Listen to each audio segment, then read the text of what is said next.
Assalamu alaikum. So in our first lecture, we looked at Planck's formula and black body radiation. And the basic idea was that we observed that the radiation trapped inside the cavity, its energy is quantized. Right? So we attempted to find the energy density inside the cavity to that total equilibrium. At some frequency omega, this energy density is given by some density of modes. We now know that this is the density of modes of photons. And the energy of each mode and the number of so this is the density of modes and the energy associated with each mode is given by the number of photons at that mode, n omega, multiplied with the energy of each photon. Okay? So this is how we derive the energy density. Let me recap the energy density in our photon picture. Is the density of modes for each mode, which is defined by an omega and some polarization. We have a number of photons. That number of photons is given by this factor n omega, and we multiply this number of photons with the energy of each photon. So overall, this is the total energy at a certain mode. The total energy at a certain mode, E omega. Of course, it's all about averages. This is E average. Okay. This term is the Bose-Einstein distribution function. This term is 1 over e raised to power h bar omega kBt minus 1. Correct? So this is how all of this is coming out. The energy density is equal to the number of modes times the average energy of each mode. The average energy of each mode, the energy is carried by photons, so the average energy of each mode is the energy of each photon times the average number of photons present in the system at that temperature T. Okay, so this is what we've derived so far. We know that this is proportional to omega squared. All in all, this was given by h bar omega, I think cube, h bar square or pi square c cube, h bar omega kBt minus 1, correct? Was this h bar square minus cube? Planck formula.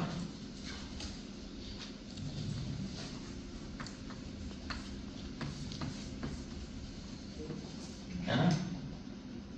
Has he Anna?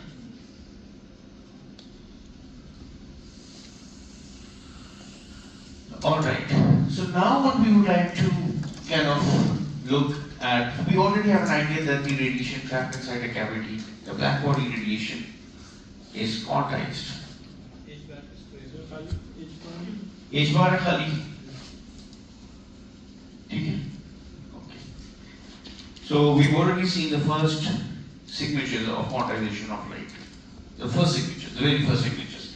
Now what we would like to do is, today we would like to get a very simple view of the absorption and emission of radiation by atoms. A very simple non-quantum view.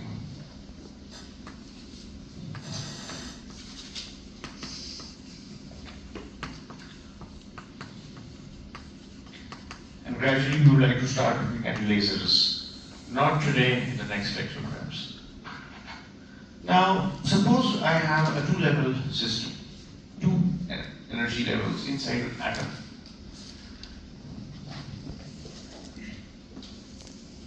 Some energy level E1, E2, two levels. Okay, and the number of electrons in this level says N1. Number of electrons in this level is N2. Now suppose this atom is inside the cavity. So I have a cavity here, the walls of the cavity. Everything's at equilibrium, so my radiation is all here, and this is Planck's radiation. And inside this cavity I have an atom. It's two-level system. Okay, this is my atom in here.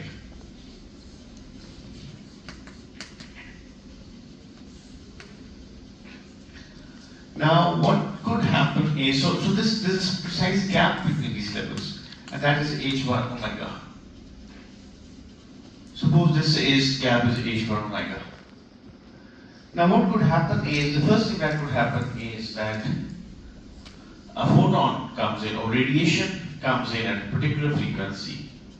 We know that that radiation is now made up of photons, though we do not yet know the precise nature of photons. But at least we have some inkling that photons exist.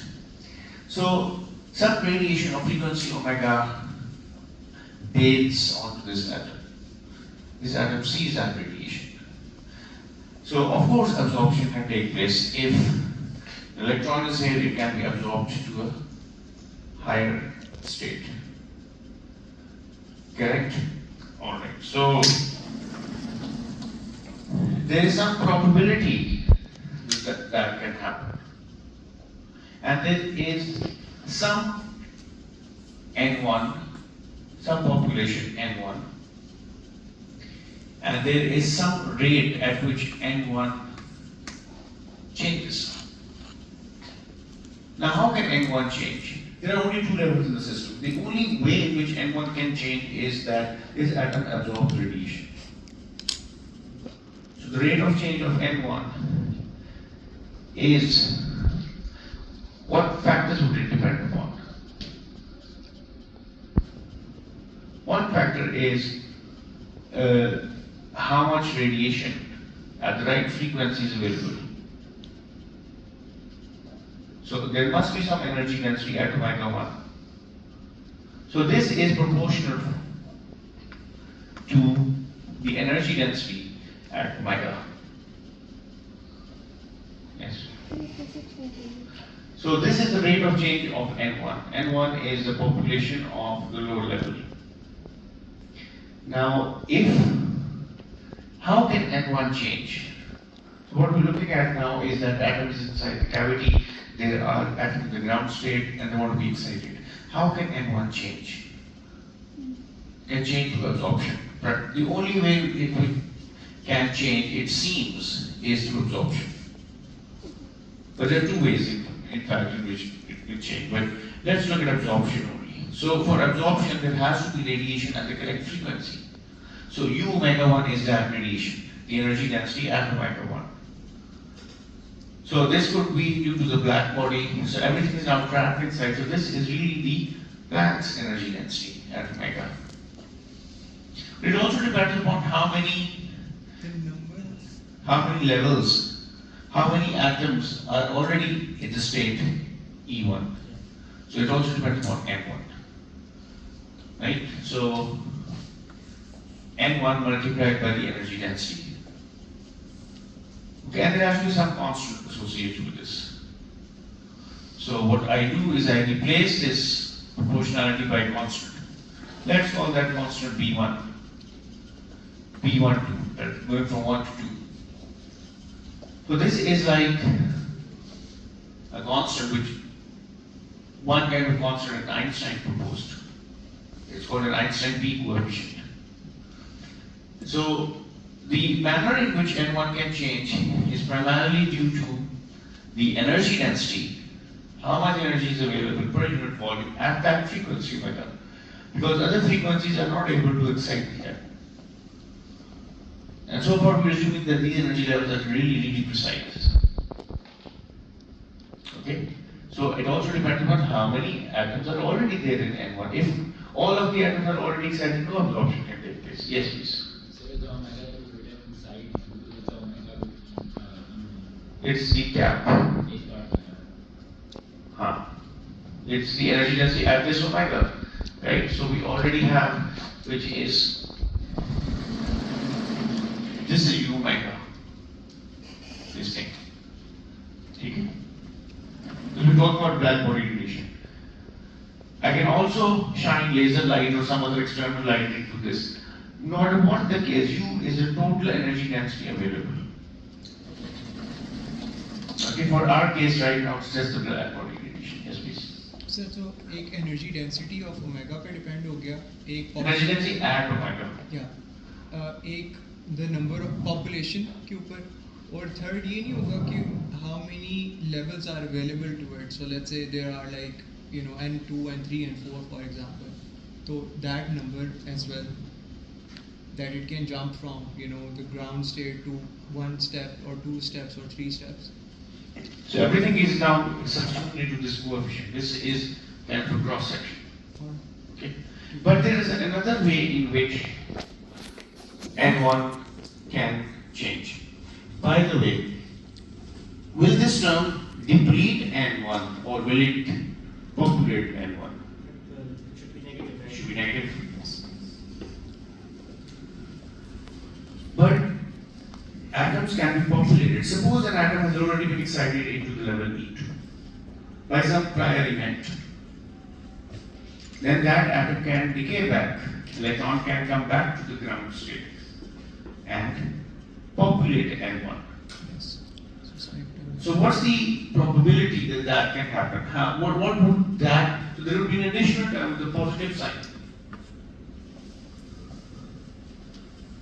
Right? And what will that term depend? Will it depend upon the energy density available? The energy density of the radiation available, will it really depend upon? It will not depend upon because that's a spontaneous process. This is called absorption.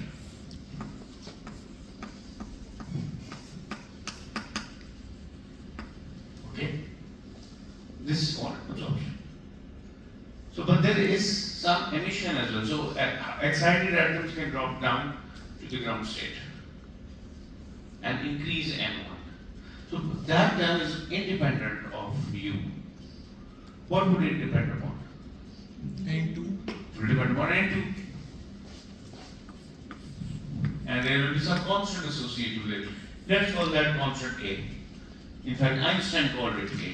It's another Einstein A coefficient. This represents a term which is called spontaneous emission.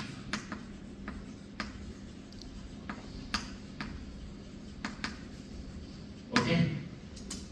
So any excited atom, so excitation means basically this electron at this level, when it falls down to the ground state, it emits radiation at frequency omega. And every state will do that. Ji.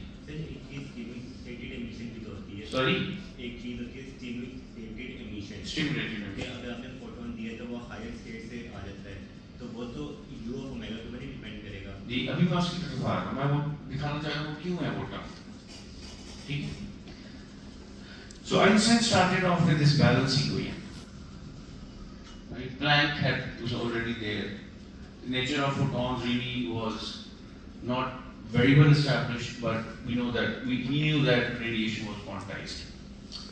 By the way, any excited state will come back to the ground state after some average time.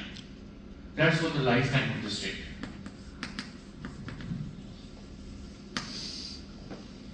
So, so if I kind of have a spectrometer here and see this radiation, and I plot the spectrum. So if I have omega here, what kind of spectrum would I see from the emission that is coming out from this atom? What should I see and what do I really see? Should be peaking at What kind of peak? So suppose this is omega naught. If you talk about a discrete system, then it should surely peak at one point. If you talk about what? Okay, E1 से E2 का transition हम बात करते हैं तो उसमें एक ही energy level कर रहा है। ठीक है। वो सिर्फ एक मेगा करेस्पॉन्ड है। So it corresponds to only 1 mega. तो किस तरह की पीक आएगी? Yeah, just one line. तो आज तक कभी ऐसी पीक नजर आई है किसी ने देखी? होती नहीं है। क्यों नहीं होती? होती कैसी है? So the peak that you really see is of this kind. If everything else is constant, this is a gas and everything is very cold, there's no Doppler effect, no pressure broadening. The kind of peak that you see is really like of this kind. It's not a Gaussian, it's Lorentz. So this kind. Now why does that happen? It is because of the uncertainty. Can you explain why? What does it mean? So, given the level, it's not exactly precise. There always is uncertainty delta E for the levels. So when an electron transitions back, there are actually a deviation in energy. There's a slight difference in when it emits the photon. So even if there were one atom, I mean, the uncertainty is in the energy level itself. The level isn't really precisely a very linear. It's mainly like a cloud that exists. well, that's not totally accurate way of phrasing this. It's difficult to explain this, but it's not totally accurate. Can you give it a shot? Sir मेरे में वही बात है कि जो हमारा energy level जो perfectly define नहीं होते। ये तो perfectly defined नहीं होते ना energy levels. वो तो जब आप Schrödinger equation solve करते हैं, 0 केल्विन पे सारे कुछ पड़ा हुआ, आपको तो perfect levels आते हैं, precise levels आते हैं. The answer lies, of course, in the uncertainty principle. The uncertainty principle states that delta E, Energy time. delta T, must be greater than some h bar over 2. Correct? So really this means that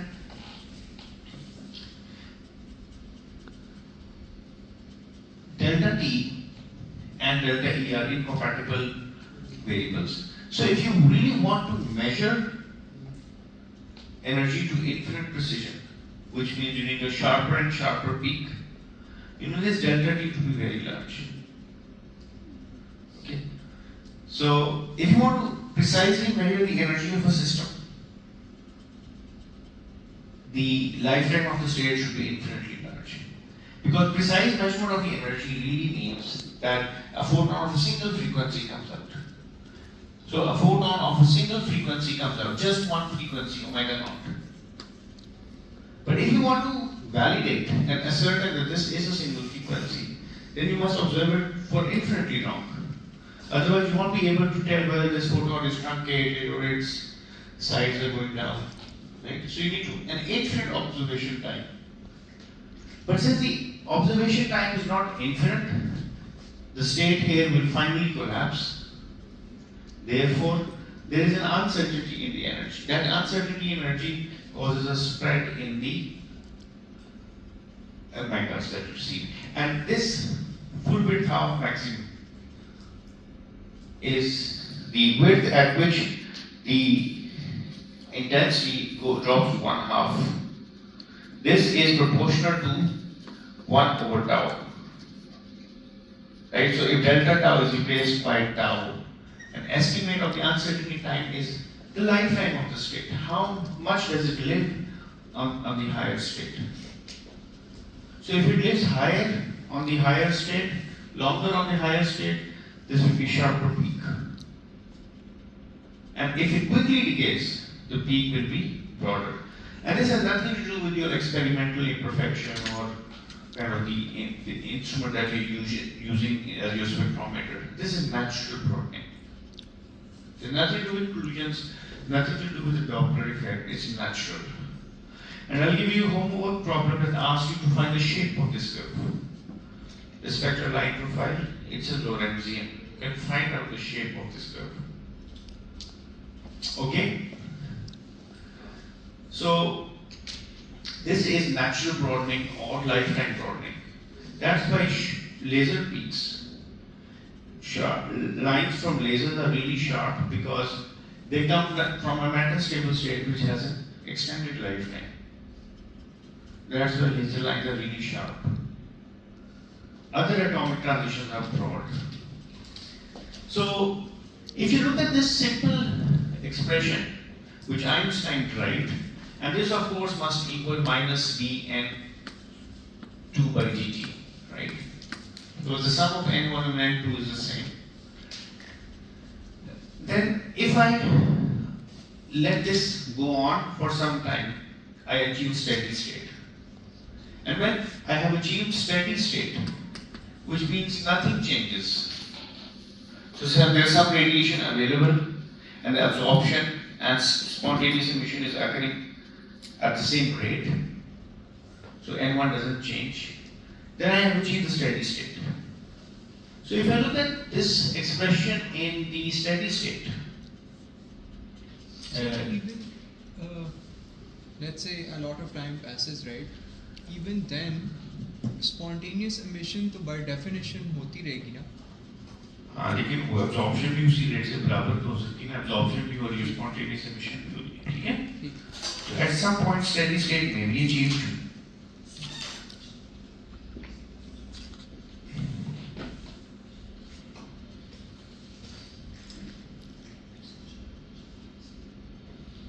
So if I were to do that, so if I were to see what happens at steady state, I will get n2 an2 equals v12 u omega n1. Correct? So my u omega will become a b12 and 2 over n1. Okay? Now, this means that u omega, according to Einstein's original calculation, u omega is a constant over b12 n2 over n1. Now, n2 over n1 at equilibrium, everything is at equilibrium. So, n2 over n1 according to Gibbs' formula is simply exponent minus E2 minus E1 over kBt. Correct? This is A over B12 E minus H bar omega over kBt. But this is totally different from Planck's formula. Right? There is no way when this can be written in the same fashion as here, unless the temperature is really small. If the temperature is really small, then this term becomes large, much larger than 1. This goes into the numerator, sorry. And then if A over B is equal to this ratio, if A over B equals this ratio, only then will this yield the correct result, which was derived by Planck. So, how did Einstein solve this problem? Einstein solved this problem in a really strange fashion, which apparently defies energy conservation as well. So, Einstein said that, okay, absorption takes place. So this goes into a high energy state and a photon is subtracted from the cavity. The other process is spontaneous emission. For energy, an electron comes down, energy comes down, and the photon is emitted. But in order to recover the Planck's result for the energy density, Einstein had to introduce another term. That term was the term which you mentioned, spontaneous emission, which is kind of strange, in which the atom is seeing some radiation and it's not being absorbed.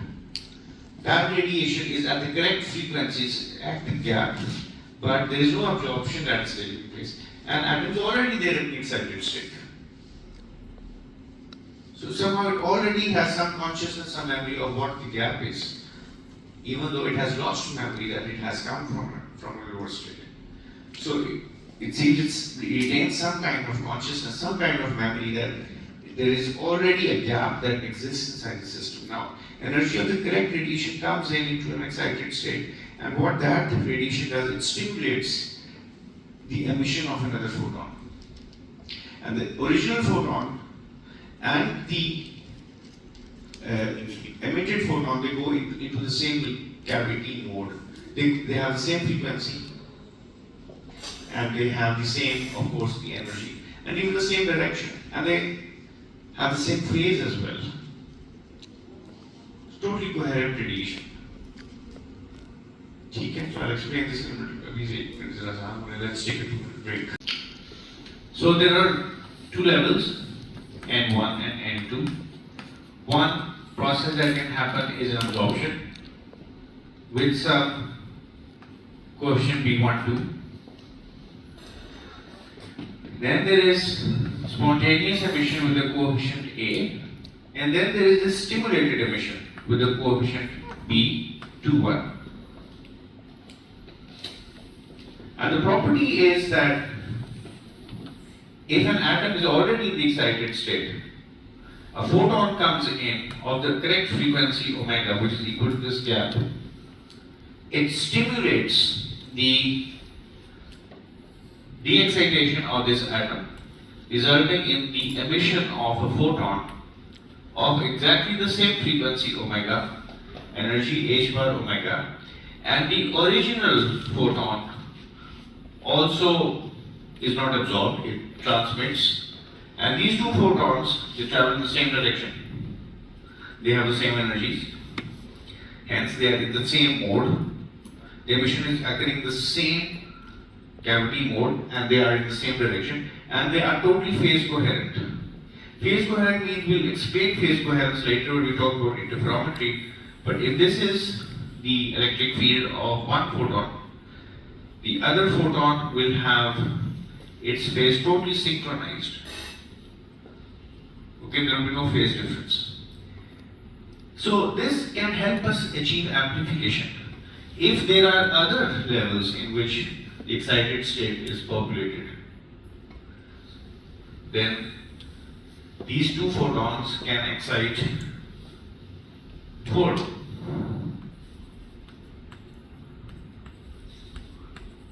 Right? Those photons can excite 8,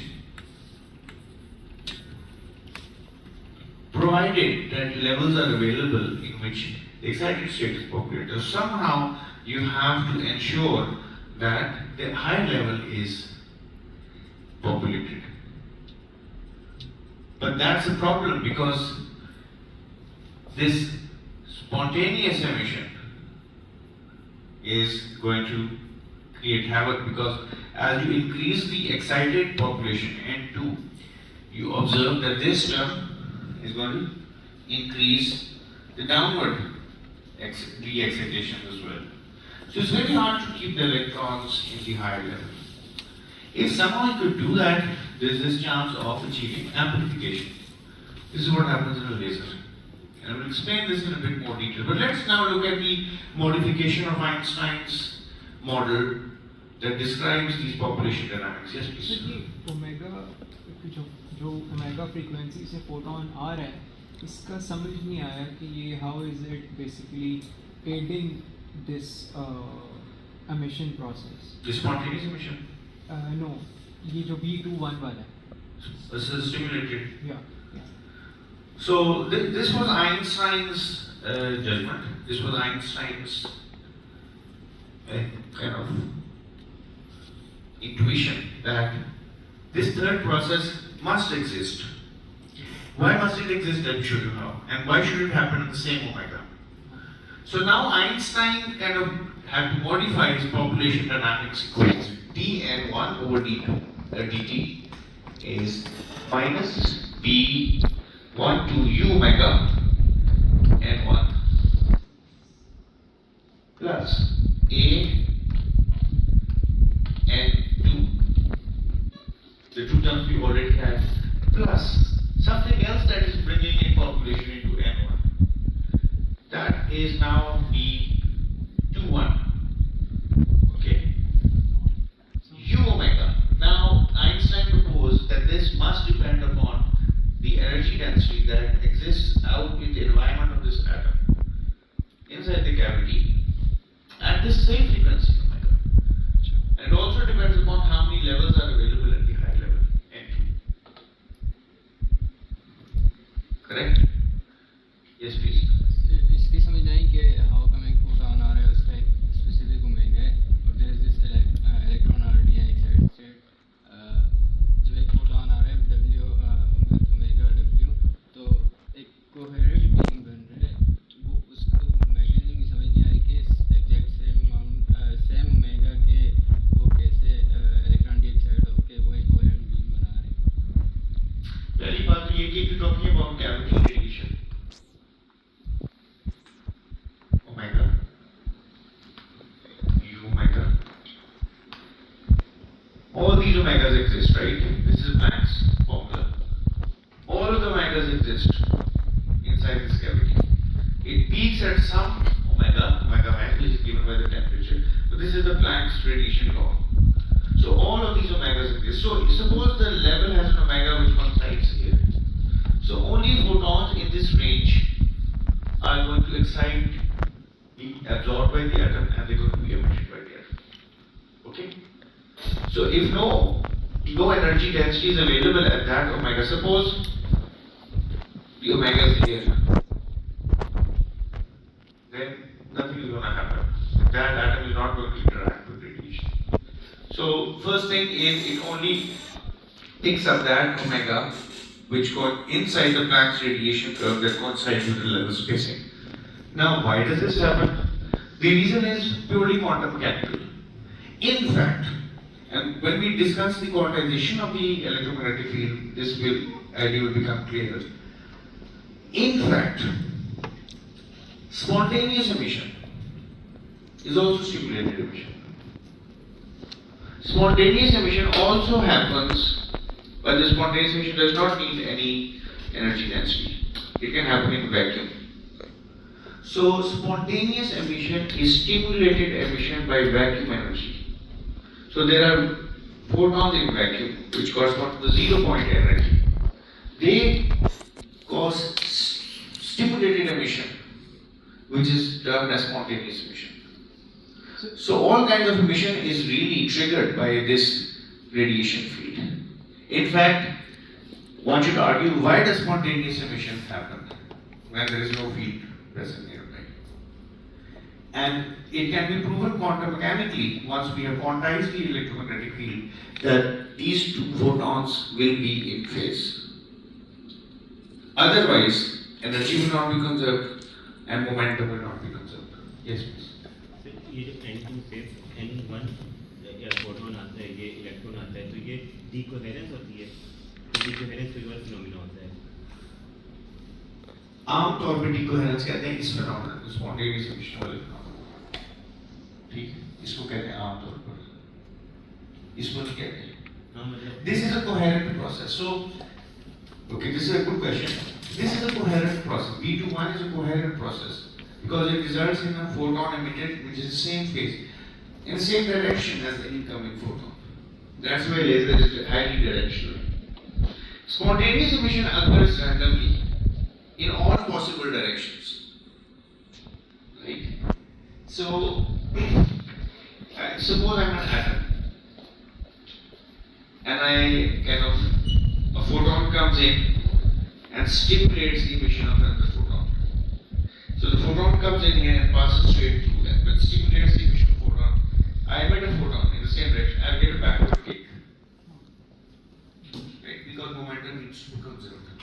So there's a mechanical force that acts on the atom because of the conservation of momentum, because the photon is carrying momentum. However, if I am an excited atom and I'm emitting photons due to spontaneous emission, then those photons are being emitted in all possible directions, and therefore my momentum on average will not change. Okay? So that's why these processes are really important for mechanical forces that act on atoms.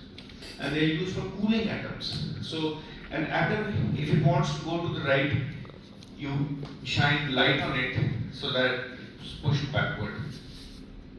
And if an atom is moving this way and it emits a photon as it goes forward, it slows down. So that's why these forces are really important if you want to control the motion of atoms. This is the field of optomechanics. This is cooling. Now let's look at this equation and see what happens in the steady state now. Okay, when everything has been, there's an infinite supply of photons available and everything is now in the steady state. Let's see what happens. I equate this to 0 and I am left with u omega B21 M2 minus B12 M1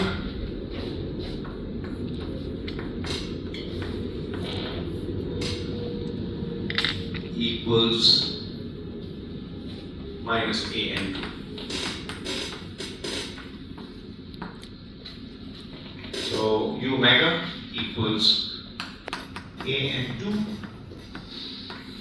B12 N1 minus B21 N2. So if I were to divide by N2, so I will get A N2 B12 N1 N2 minus B21, right? तो N2 cancel नहीं हो जाएगा? Okay. So this, alright. So we do know that the energy density. So this is how physics really works, by the way. So the Planck's radiation law was there. Just look at the history of evolution of physics. The Planck's radiation law was there. There's a formula for it. Einstein came up with a mathematical model to describe how atoms absorb and emit radiation. It was incomplete because it did not recover Planck's radiation formula. So Einstein had to come up with an intuitive leap, which had no precedence in physics. And that intuitive leap was the idea of spontaneous stimulated emission. And then he proposed a new model that incorporated stimulated emission and found out whether the energy density that is recovered matches that of Planck. This is how physics develops really. It's a nice experience in learning how the progression of these ideas in atomic physics. So now if I look at this expression here, and I know that Planck's formula is given by h bar omega cube pi square c cube 1 over e h bar omega kbt minus 1, correct? Now this thing is h bar omega kbt, right? So if this needs to be matched with this, B21 must equal B12 first of all.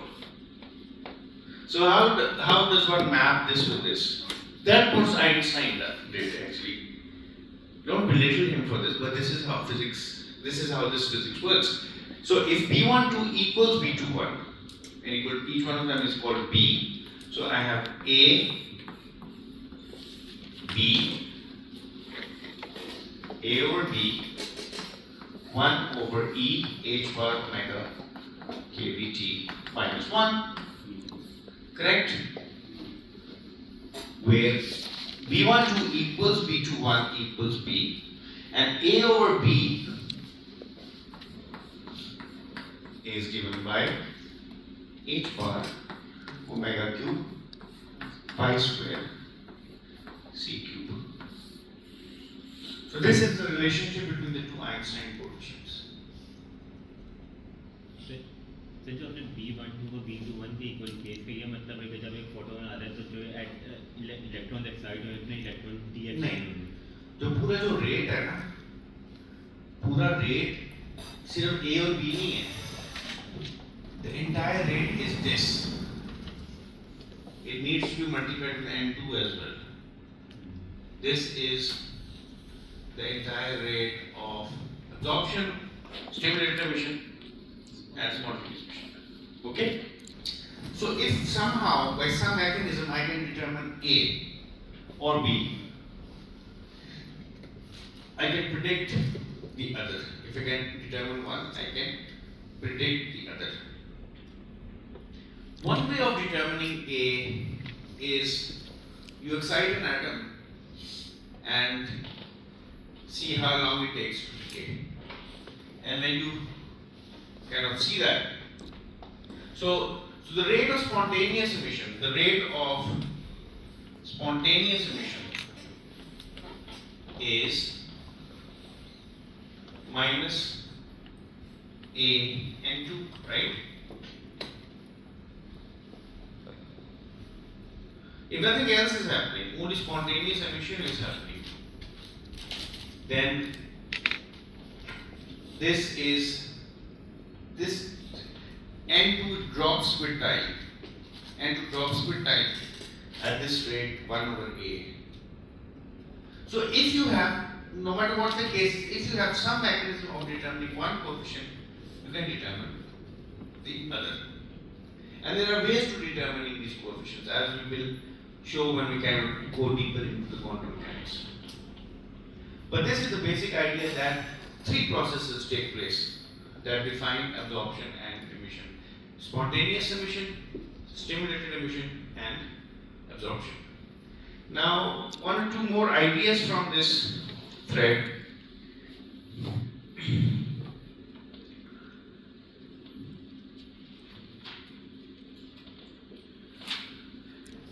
By the way, A, as you can see, is proportional to omega cube.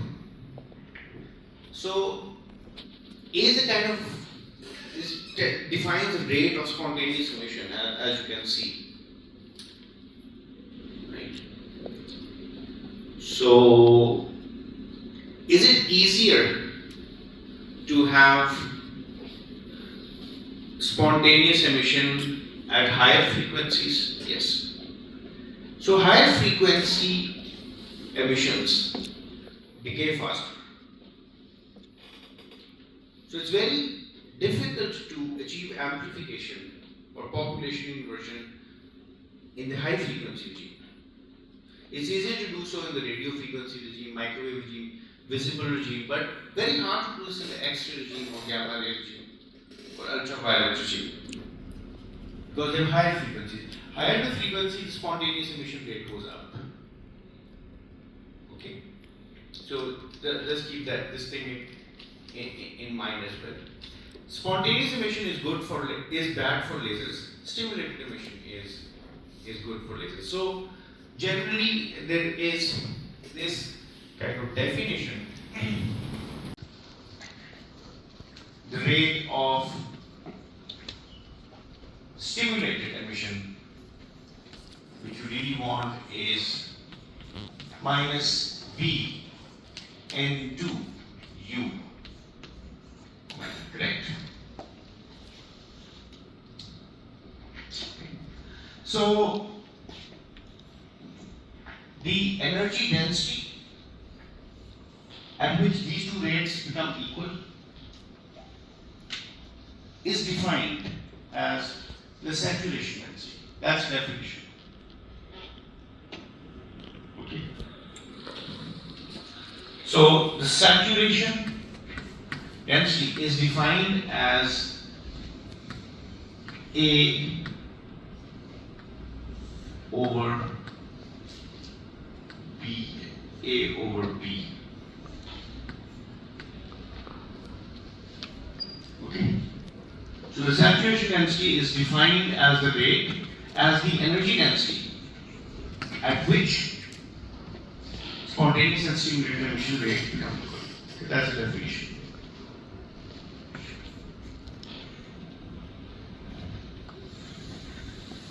Okay. One other thing to remember is that this energy density U omega or US omega, different things, but any energy density, this could be due to the cavity radiation. But you can also shine light into the system. This is really the density of all the light that is available to the atom. Could be the cavity or external. So this, just keep that in mind. So even though we already talked about black body radiation or cavity radiation, but these formulas really happen, apply to whatever the source of light is. External plus cavity. So you can shine light into the system, right? You can make a hole, puncture a hole here, and have laser light come into the system, which brings its own external energy density. And there is some energy density already there through the black body. Generally, this external density overwhelms the black body density. Anyway, so these are important formulas. Now, what we would like to do is, we have a differential equation. We would like to see how the population changes over time when this atom is inside a cavity and seeing some radiation. So, I know that dN1, let's kind of find this for dN2. dN2 over dt. dN2 over dt, I already know what the expressions look like. dN2 by dt, Einstein dA, right? dN2 by dt is d u omega n1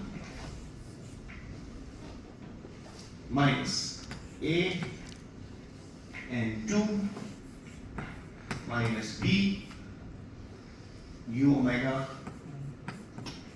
or n2, correct?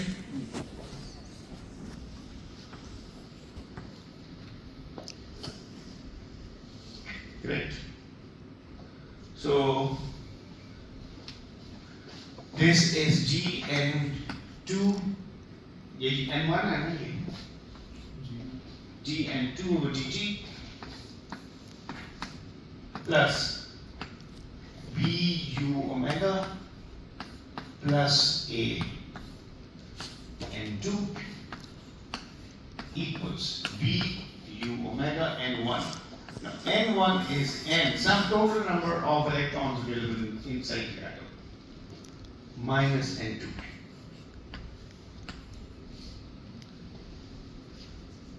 Yes?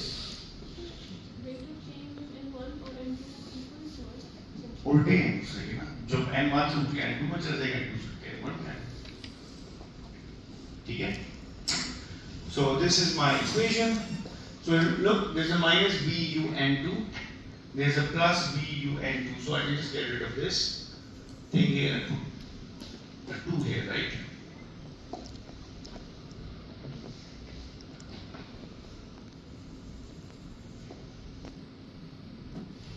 So what this does now is dn2 over dt plus 2b u omega plus a n2 is b u omega n. Now what's the solution to this equation? How to solve this?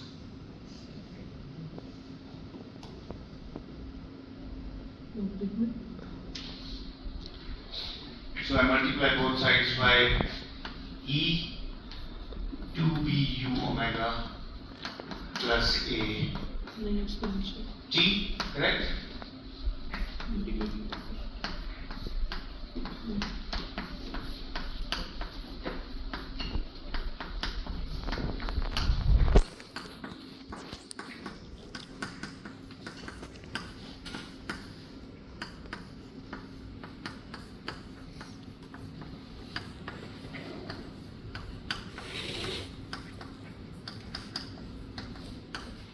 So I do all the manipulations. Finally, I think I will get N2. So this is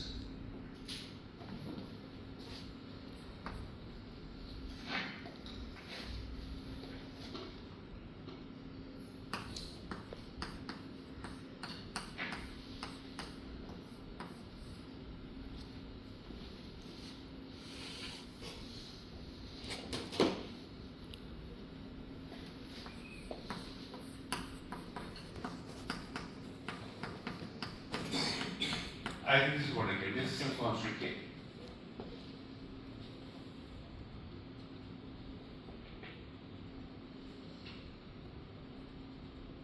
Okay. Suppose my initially, so this is my time N2. Suppose initially, so now this atom is initially in the totally ground state. And now it sees all of this radiation.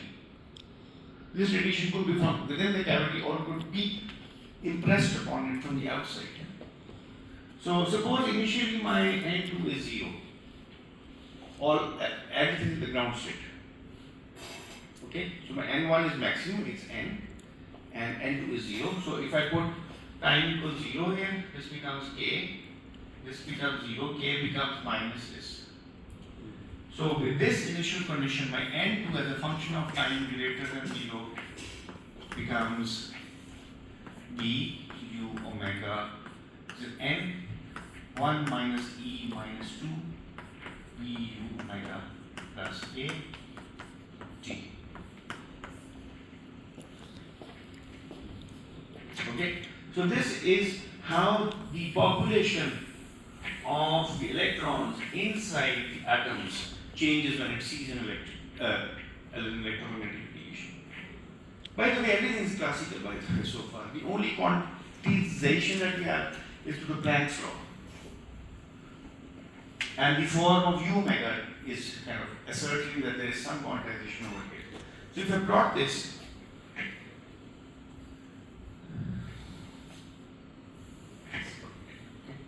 some saturation.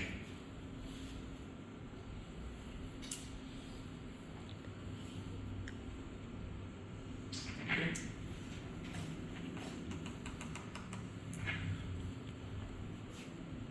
So this number N2 at infinity is kind of this thing is this. So that is simply this thing NVU.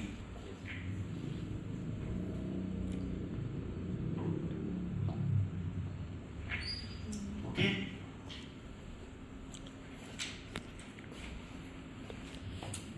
Which is really, if I want, in this case, N B is A U omega US at this omega. Okay. So just express this in terms of the saturation density as well. Okay. All of this. So, if I were to plot N1 on this graph, it will be 1 minus this. Right? So it starts off with 1 and it will be actually N minus this. So it's going to look like something like this.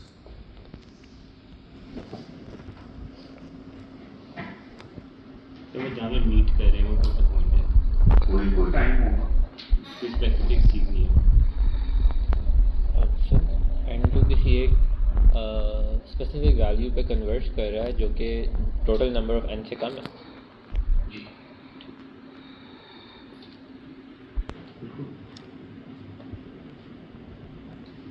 सारे के सारे excite नहीं कर सकते। नहीं, कभी नहीं हो सकता। Okay, so the point is that is it possible to have n2 equals n in this case? No, you can't do that. The best you can do is n2 equals half of n. I'm going to prove that. I'll probably give that as a homework problem. Okay, so if I one thing, last thing I would like to mention today is n1 to n minus this. Solve here into n e to b u omega plus a t. Right? Now integrate both sides. I'm left with n2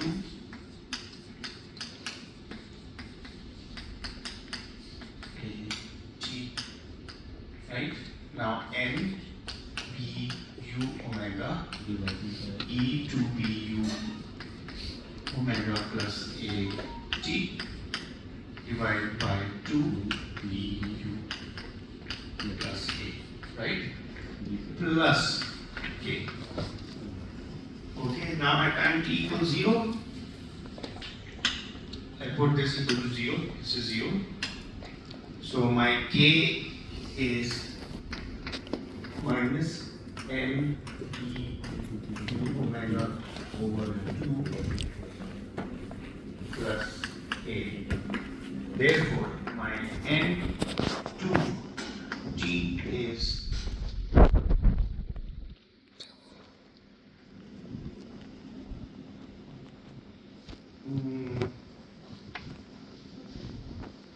n b u omega 2 b u omega plus a 1 minus e minus e u omega plus t. Okay. So this factor over here, this factor over here is this thing.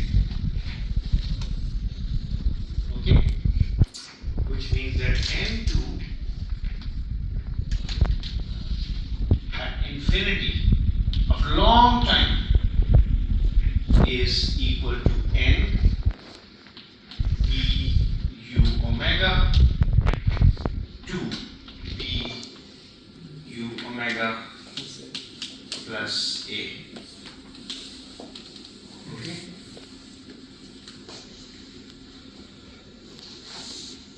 Right, this is n b u omega 2 b u omega plus b u s omega.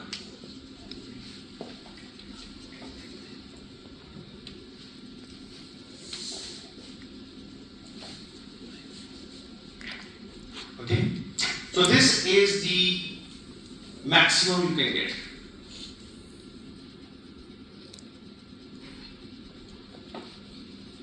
Okay, sir जब t 0 होगा तो जो एक plus n2 का factor भी नहीं होना चाहिए किधर? k में जब हम पहले t equal to 0 plug in करेंगे तो k equal two plus n2 का फैक्टर भी नहीं होना चाहिए। प्लस n2 क्या किधर? जैसा आपने k का लिखा है ना k equal to minus n, इसमें एक प्लस n2 का फैक्टर, क्योंकि ऊपर वाली इक्वेशन में जब t इक्वल टू 0 आएगा तो एक्सपोनेंट टर्म 1 हो गई। असल में वो ये इक्वेशन है ना, ये इसमें t 0 रखता हूँ ना, t 0 पे n2 0, तो ये लेफ्ट साइड 0, ये उधर चला जाएगा, ये टर्म 1 हो जाएगी। So this is the population of the excited state, and n1 will be 1 minus this state. n minus n2.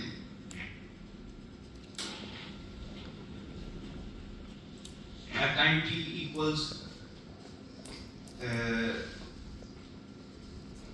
one thing I would like to mention is that time t equals 0, this is 0, at time t equals infinity, this is just this coefficient. And for small times, the time is small, very small times, just the atom has started seeing the radiation.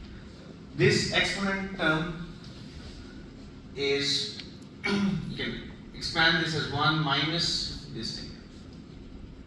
Okay, exponent is 1 minus the exponent.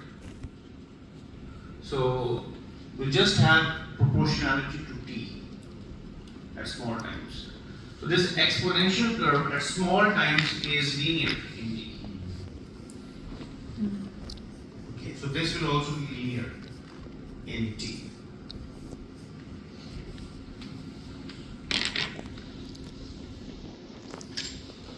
By the way, one question I want to ask. Why is it called the saturation density? Now it will be clear. Look at this formula, this state. If my u omega equals us omega, if the density of states approaches the saturation density, then this will be n by 2. That's why it's called the saturation density. And increasing these density beyond this does not result in a further increase in N2. So once you get to this point, you cannot go beyond it. That's what is called the saturation density. And the maximum you can achieve N2 is just half of N. 130. N by 3, 1/3. यहाँ ये भी US हो जाएगा बिल्कुल ठीक है तो it's n by 3 you cannot go beyond this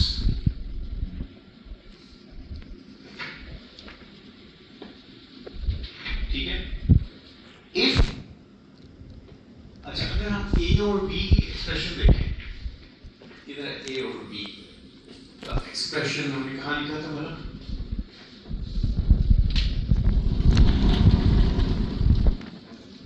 ये ना A over B expression. If A over B is much less than 1, right? If this term is much less than 1, then A will be much smaller than this. In that case, we get n by 2. Alright? So if you ignore the spontaneous emission part, the maximum you can get is n by 2. Or if the spontaneous emission is really small. So but whatever the case, you cannot get a complete inversion of population. You cannot go beyond n by 2 anyway. Okay, that's why US is for the saturation density. Now in the next lecture, so we looked at the Planck's law, we looked at the quantization of radiation trapped inside the cavity. We've also looked at the basics, the basics of how an atom absorbs radiation and emits radiation. We haven't invoked any quantum mechanics so far. We haven't looked at the time-dependent perturbation theory. We haven't looked at the Fermi-Golden rule, right? And we have not quantized the field so far. The electromagnetic field so far is still classical. So this picture that we're presenting is called a semi-classical picture, in which the atom is quantized. It has 2 levels, and the radiation is still kind of classical. Called a semi-classical picture. Slowly, we'll make the field quantum as well, and then we'll fully enter the realm of quantum optics. But in the next lecture, I will kind of explain, based upon all of this, how the lasers work, and how do we achieve amplification in lasers. Amplification lasers somehow require that N2 is bigger than N1,